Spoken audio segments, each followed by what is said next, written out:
And welcome in. Here we go. It's On the Ledge. No, it's not. Here we go. It's Now and Next, and we've got our cast in the house tonight. It's the comms and strategy team. Lots to talk about.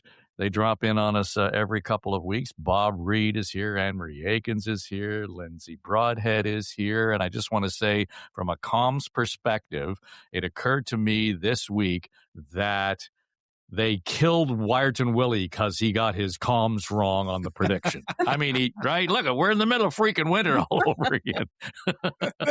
This is the risk of our industry, Dave. It's, they take it seriously up there in Wyerton, Don't mess around. It's just insane. And if only it weren't so serious, it would be funny in terms of some of the stories that we're going to follow today. I want to get to what is a war, what is not a war. We'll get to that.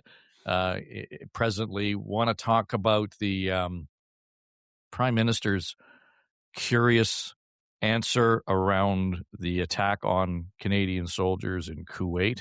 But Bob, you brought a really interesting piece to the table this week, and I was fascinated by it, only because I think AI is probably in every other conversation that we're having. And it was interesting to see the piece from the American Medical Association talking about how doctors now, in the States anyway, and I expect to some degree here in Canada, are beginning to feel not just comfortable, but necessarily prescribed, if you want, to use AI in their work. And they're finding ways of making sure that it not only makes their time more valuable, but it actually makes their work more valuable in terms of diagnostics and all those sorts of things.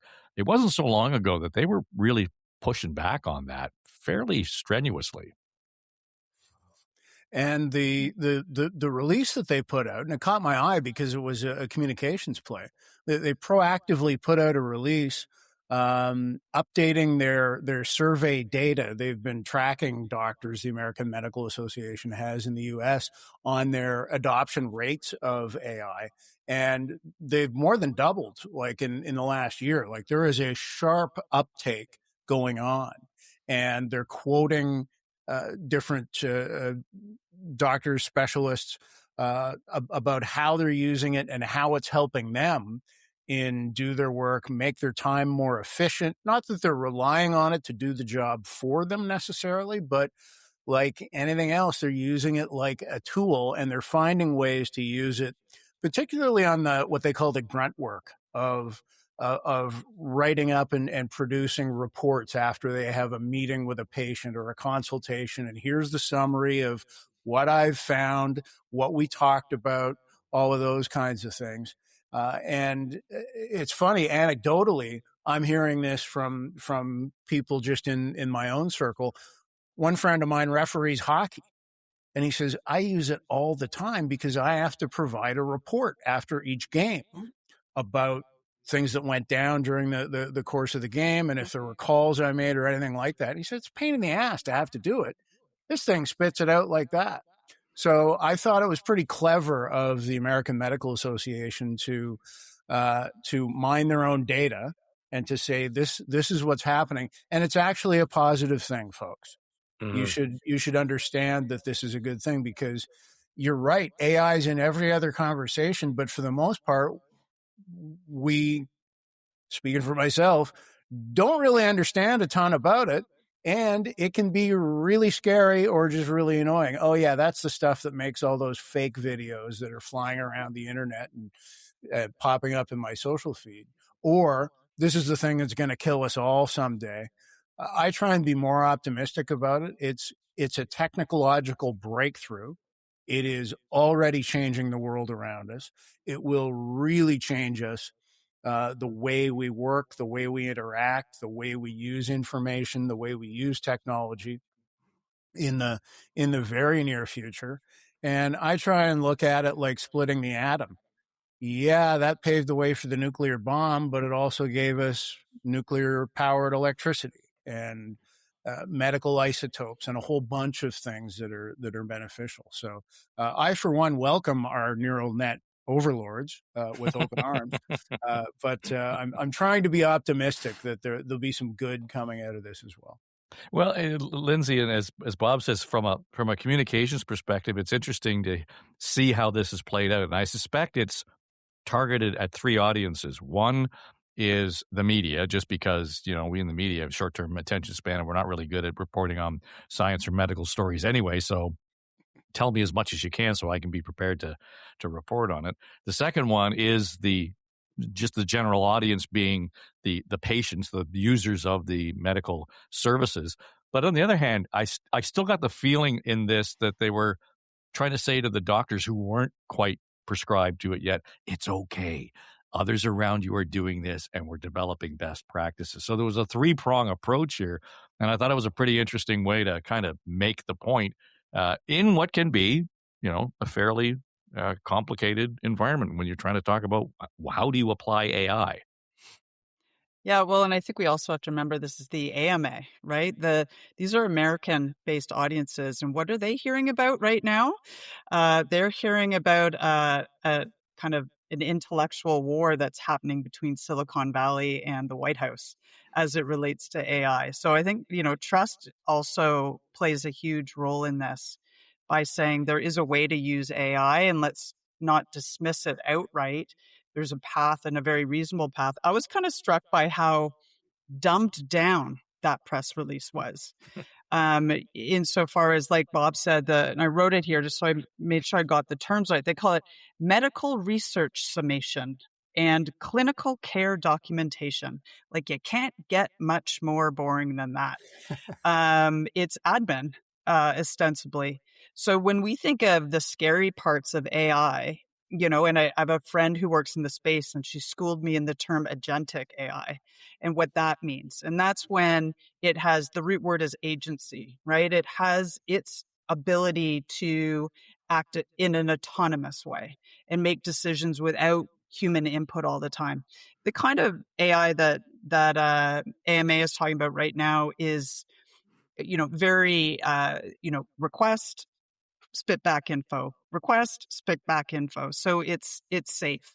So I think you're right. It's, hey, doctors who are a little suspicious and are getting inundated by fear factor in the news right now, cool your jets. It's okay. There's a real safe space for you to do this, and you're also going to improve your billings. And just to be clear, it's AMA is the American Medical Association, not Marie Aikens. I just wanted to make that that clear to everybody that this was not generated by Anne-Marie. The interesting note, sort of a subtext in this, though, Anne-Marie, was we like it because we know how to use it. We would caution patients from using AI to interpret a radiology report or some kind of return from a doctor. Now, I'll tell you, I know people in my world who have done that. They've got a really complicated answer back on a diagnosis from their specialist, and they put it into ChatGPT, and ChatGPT spits it out, and it summarizes, dumbs it down. But I think the implication here is there's some nuance in these reports that you got to be careful of that the AI wouldn't pick up on. Yeah. I think two things I thought about with this story, and it was probably a bad day to use my initials when we're talking about an AME story. Was the first thing was, I think this was in a proactive and a good job at it, proactively heading off the notion, especially in the U.S., that AI will replace medical healthcare workers, and they need less funding because of AI, eliminates jobs and blah, blah, blah. I think they did a good job at communicating that proactively, how they're using AI as a tool to help them be more efficient in their jobs rather than replacing any healthcare workers. The other thing I think of when I think of healthcare and AI is it's never, ever been as high right now. As we call it health anxiety now. Since the pandemic, health anxiety has just escalated, continues to escalate. We used to call it hypochondriasm. And I think that maybe is a tool that maybe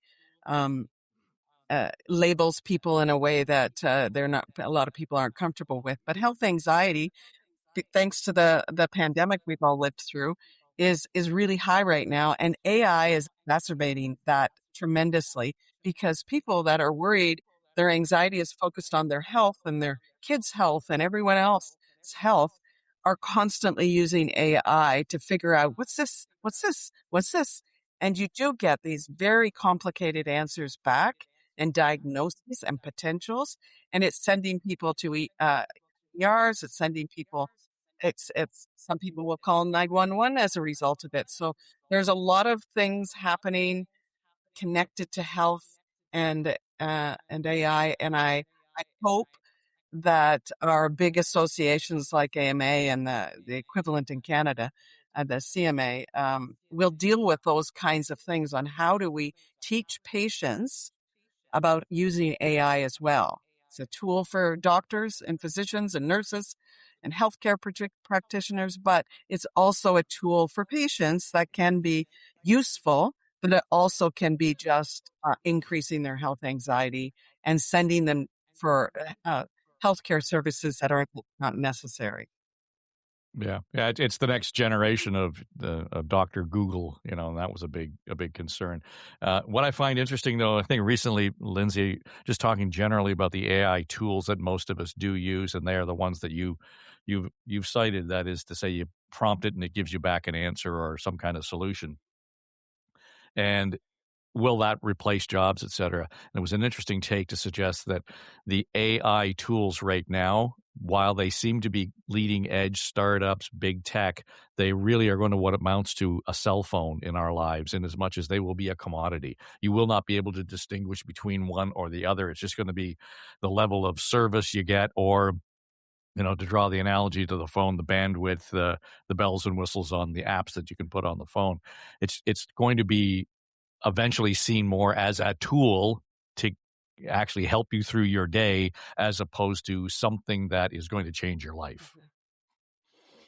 I have to, plead the fifth on this one. I just don't know. The more I read or try to understand about AI, it almost depends what rabbit hole I go down, right? There's very, it's like a Venn diagram. There's a circle that's very reasonable and considered, and seems sensible, and it pours water on the fear factor, because it references all the other industrial revolution or information agriculture, all the revolutions that we've been through, right? This is just part of it. But then there's that other circle of the Venn diagram that we're seeing a lot of it play out now, in the way war is changing, the way the military is being commanded and controlled in a very different way, the way mental health is playing out, and people engage with the tool, and how people get information, and actually it manipulates action, because there's so many human characteristics to it. So I would love to fall on the side of optimism, but I am going to plead the fifth, because the trajectories are so unruled and unruly, and unlike the other um, technological changes that we've seen in the past, this one just seems completely unfettered by regulation. And things are happening at a pace that far outstrips any ability of any government to regulate it or mandate it. And the other big difference is the amount of money that sits in the controlling companies is completely disproportionate to any ability to control it. I don't think anything like this on a like-for-like basis has happened in the past in the same way. It's not a scientific thing that was found, like the, around nuclear energy. It's been manipulated in a different way. So I don't know. How's that for kind of that's my non-answer answer, but I'm not as optimistic that humans are going to do great things with it. Well, you're right. There's lots of examples where we're not. And Bob, to the point around the war, for example, in the Middle East right now, governments, rather than regulating, are leaning in to the manipulative capabilities, because we're seeing out of the White House, we are seeing videos of what's going on in the war mixed in with video games and all kinds of what amounts to, artificial images that are not expressing what's going on over there.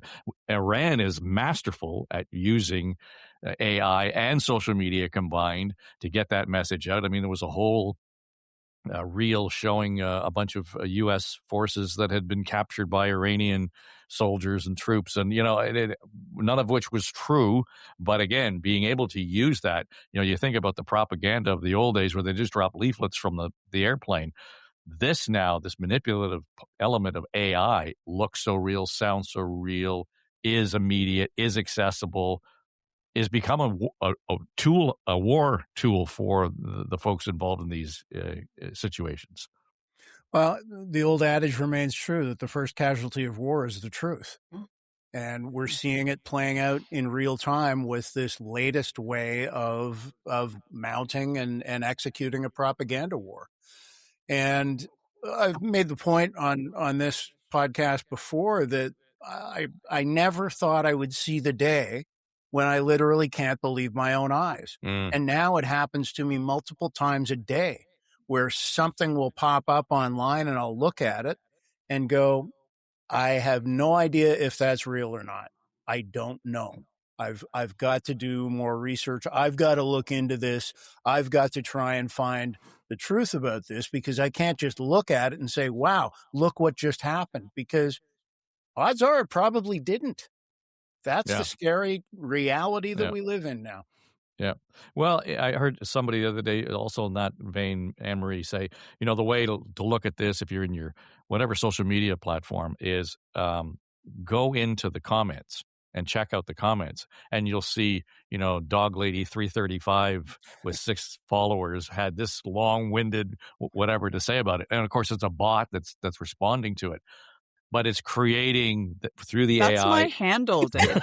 Oh, jeez, we just outed her. Just so we're all clear. Well, 3 of your followers are in the room. There you go. I'm amazed I have that many. But the idea that those comments might be outrageous, but they actually inform the algorithm that somehow reflects you as a follower of the person who made the post. So it really gets insidious in terms of the implications and the manipulation here. Oh, it's very true, and it is very difficult to believe what you hear or see. But Bob, I thought you were referring to what Trump says. That I have to, I actually have a default now. I don't believe anything he says. He actually, I don't think even knows what he's talking about half the time, and is confused. At one point, talking about this war, he started referring to October 7th. These are bad people. We had to do something about them because of October 7th. That's how confused he is. And so you can't believe anything that their leaders are saying. And you also can't believe anything that you're seeing or reading on social media. So it is really difficult. And it's it makes it's a very anxiety provoking state, because when the world is at such a critical point, if you can't believe what you see, read, hear, if you have to doubt everything, it really does make you feel like there's nothing I can do to really figure out the truth other than digging behind, as Dave said. I normally don't tell people ever to read the comments, but it sometimes will give you a clue, as you said, Dave, as whether or not this is a bot, it's an AI-generated image, if it's truthful in any way. I do a lot of going off of an app and checking another source to validate information. It's all kinds of ways. And if I do generate answers to a question I have through using one of the AI tools, I will validate that as well. But I'm not sure we're really teaching people about that kind of literacy, young people who are using it. Who's doing that? I'm not sure. Well, I got news for you. I got to teach my mom, because she's relying on it now. She just realized she puts a question into her browser. The Google AI kicks out the answer for it. I mean, it's not like you're getting a list of websites anymore. And mom looks at it and says, okay, well, that must be true. But there are points where it's not really true, or it's not really complete, even at exactly. that. Yeah. So it's the literacy level is really important. And I hope that the federal government, but I think they're slow starting this with have a minister that's appointed to it. You think they would make that as one of our priorities, because I don't think they're teaching it in school.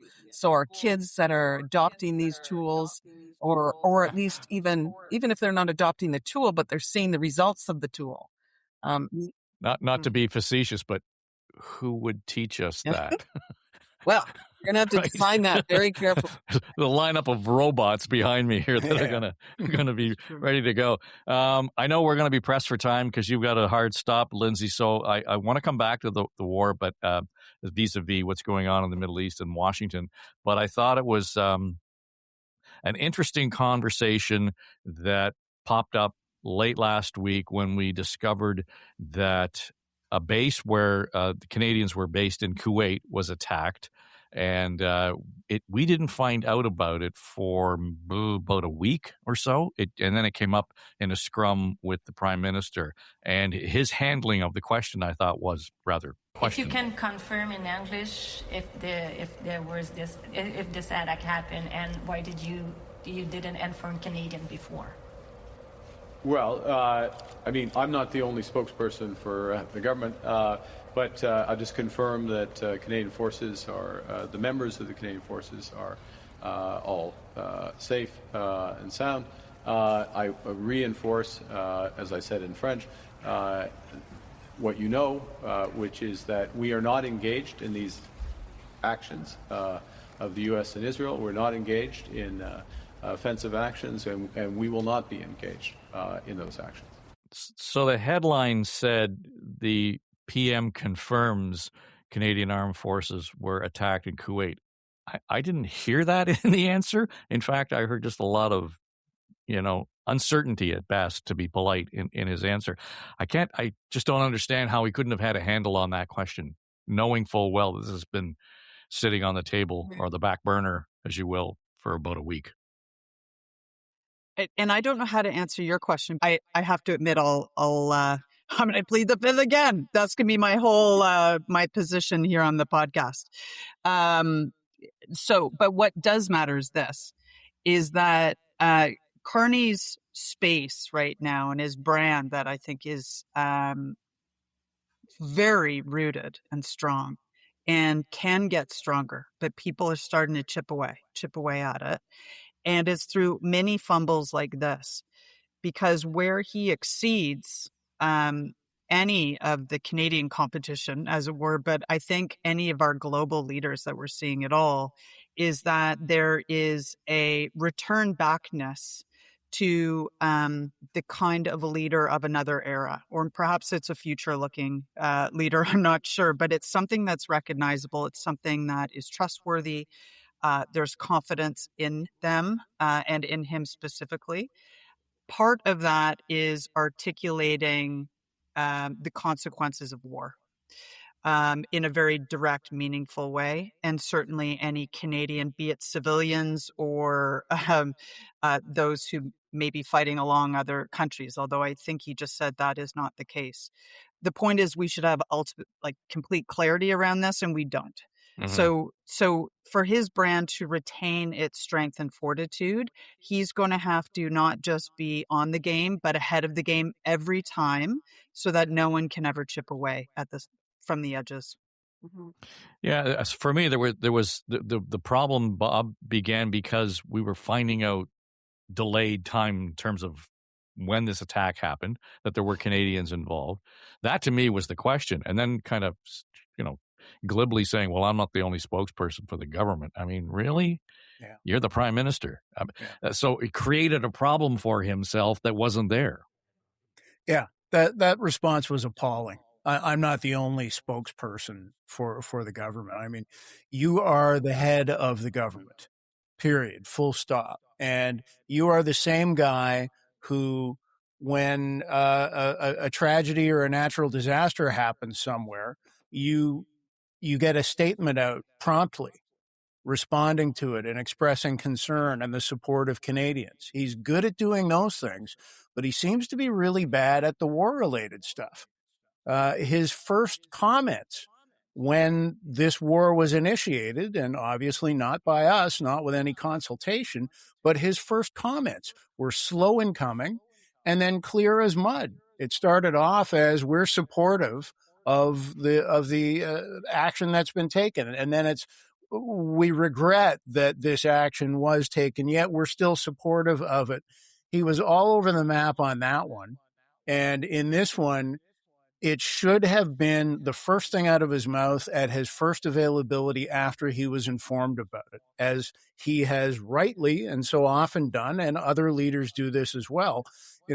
I know we're here to talk about this morning, but before we get to that, I want to address the situation that happened here. In this case, I want to address the situation involving Canadian Forces personnel in Kuwait. Here's what we know. Here's the latest. Here's our point of view on the whole thing. It's fundamental, simple stuff that he doesn't seem to have a good handle on. Anything that's coming at us sideways, albeit with respect to this war in the Middle East, he's not good at it. Well, to complicate matters, they had the take note debate last Monday on the war in Iran, Marie, and they knew then. And then nobody thought in the course of that debate for the defense minister at least to stand up and say, by the way, to Bob's point, this is what's gone on. We want to update the nation on these things. The whole comms around this, it's not just the PM. Surely they are taking their lead from the PMO, but boy, defense and foreign affairs, they don't seem to be on the same page here. Yeah, I think you're all very right that in its, and you're right too, Lindsay, because we don't have clarity. And what happens when you're not proactive in putting out the bad news is people start to speculate and guess, and sources come out, and you'll have differing viewpoints. And I have heard kind of different stories about what actually happened. And, was it a purposeful attack? Was it an accidental attack? Was it, I think it was some reports I've heard, it wasn't actually at the base. It was just near the base, that kind of thing. And that's what happens in the midst of proactive, transparent communications. And that requires, those decisions are usually through your communication advisors. This happened. They would have gotten a report pretty instantly to say, this is what happened, and this is how we should handle it. And I would see, especially if it was just, it was near the base, it wasn't a purposeful attack on Canadians, no one was hurt. That's good information to get out there so people aren't speculating, were we attacked? Were people hurt? Were people killed? What are we going to do about that? And I think what are we going to do about it was probably what was preventing them from being honest about it, because we've taken this position that we're not being proactive, we're not getting involved. And I think that could have been addressed in the facts of what happened. And the Prime Minister should have been better prepared by his communication advisors. So, because he looked like he was pivoting on his feet, and that shouldn't happen. Well, if we were south of the border, Lindsay, we may well be accused of being unpatriotic. So Pete Hegseth, he had his own little headline webinar this week for the media, letting them know what he expects of those who are reporting on the war. People look up at the TV and they see banners, they see headlines. I used to be in that business, and I know that everything is written intentionally. For example, a banner or a headline, Mideast war intensifies, splashing on the screen the last couple of days, alongside visuals of civilian or energy targets that Iran has hit, because that's what they do. What should the banner read instead? How about Iran increasingly desperate? Because they are. They know it, and so do you, if it can be admitted. Or more fake news from CNN. Reports that the Trump administration underestimated the Iran war's impact on the Strait of Hormuz. Patently ridiculous, of course. For decades, Iran has threatened shipping in the Strait of Hormuz. This is always what they do, hold the strait hostage. CNN doesn't think we thought of that. It's a fundamentally unserious report. The sooner David Ellison takes over that network, the better. Another example of a fake headline that I saw yesterday. War widening. Here's a real headline for you for an actual patriotic press. How about Iran shrinking, going underground? You see, Iran's leaders are hiding in bunkers and moving into civilian areas. The only thing that is widening is our advantage. We need a patriotic press, Lindsay. And I've heard this from more than one saying, and not just the extremes like Hegseth. They're saying you may not be agreeing with Trump, but we got to get behind the effort to defeat Iran now that we're in there, and the media plays a role in that. I think that is the clip of this administration. I am semi-obsessed. And I like, honestly, I hope someone writes their doctoral thesis on this. What is patriotism at all? Like, it's a very American term. It's, but it always gives you a sense of like baseball and popcorn and carrying the flag and community neighborhoods in the suburbs and sticking up for your brothers and sisters and kind of arm over arm. He's talking about the manipulation of media. And it's fascinating on many levels because, first of all, he's talking to mainstream media. This is the government who spends tens of millions, if not north of that, on social media ads, manipulation of social media ads, everything outside of the mainstream, and in fact has dismissed the mainstream. He's now teaching the mainstream for which he came from. Fox News is still the mainstream, how to do it right. And I'm left with is a bunch of questions, right? Like, is this patriotism? Is it jingoism? Is it propagandaism? What is he actually asking? And increasingly so, like I think they reported this week that 60,000 Washington Post readers have left, and they're kind of voting with their feet. How is this going to trickle up to dear old Canada, right? Because we're seeing it in corners and communities and our own media and our own politics across the board. Plus, I have to be honest, like I'm not innocent of this. When I read a really unpatriotic piece about Canada, I kind of get squirmy. Like I want us to have that more Canadian, let's mount together. And so I'm almost I'm part of this, right? Because I want to consume something that appeals to that patriotism that I feel.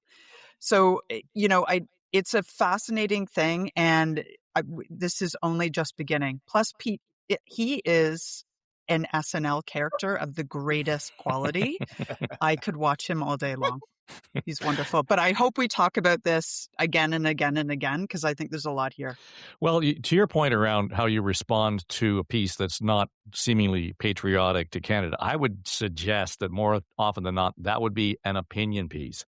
We're not talking about opinion pieces here. We're talking about reporting on the facts of the war, what's going on the ground. And Anne-Marie has a remark about, well, I can't wait for the Ellisons to take control of CNN. It's going to be the best thing ever. That will be the worst thing ever. That would be the most dangerous thing that's going to happen in the United States is what's going to happen to their media structure because the Ellisons are so heavily ingrained in that, and they are the mega billionaire clan.